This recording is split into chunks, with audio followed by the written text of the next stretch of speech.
ফটর ফটর English ভাষায় আমার ভুল হয়েছে, আমাকে আপনি ক্ষমা করে দেন। 1971 সালে কিন্তু এই দেশটা স্বাধীন করেছিলাম শুধু বাংলা ভাষার জন্যই, অন্য কোনো কিন্তু আমাদের পরিকল্পনা ছিল না। পাকিস্তানদের সাথে আমাদের বাজাগুজাই হলে দেশের হইলো ভাষা নিয়ে।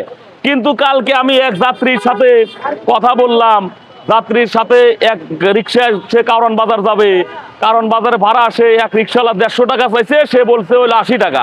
কিন্তু আমি মাঝখান থেকে বলছি আসলে মামা আপনার দিনের ভাড়া হইলো 150 টাকা, কিন্তু রাত 12টার দিকে আমরা 80 টাকা 100 টাকায় যাই, কিন্তু আপনি আসলে ভাড়াটা আমরা 80-100 টাকায় যাও, কিন্তু রাত 12টার পরে এখন যাবো না। কিন্তু সে মাইন্ডে নিল, মাইন্ডে নেওয়ার পরে বলছে তুমি মাঝখান থেকে কথা বলছো কেন?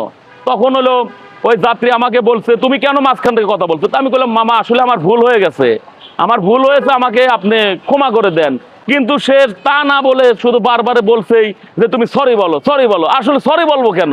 আমরা বাঙালি জাতি, আমরা বাংলা ভাষার জন্য 30 লক্ষ মানুষ শহীদ হলো, 2 লক্ষ মা বোন ইজ্জত দিল, আর আজকে আমি বাংলা ভাষা ছেড়ে আমি ইংলিশ ভাষায় সরি সরি কেন বলতে যাব?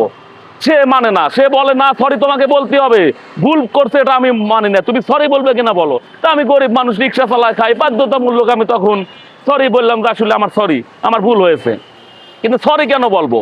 আমরা ইংলিশে কেন কথা বলবো? এই দেশের জন্য আমরা রক্ত দিয়েছি, এই দেশের জন্য আমরা ইজ্জত দিয়েছি, আমরা কেন কোন কারণে আমরা বারবার শুধু ইংলিশ ভাষাটাই ব্যবহার করবো? আর আপনারা যদি ইংলিশ ভাষাই ব্যবহার করবেন তাহলে দেশ কেন স্বাধীন করেছিলেন?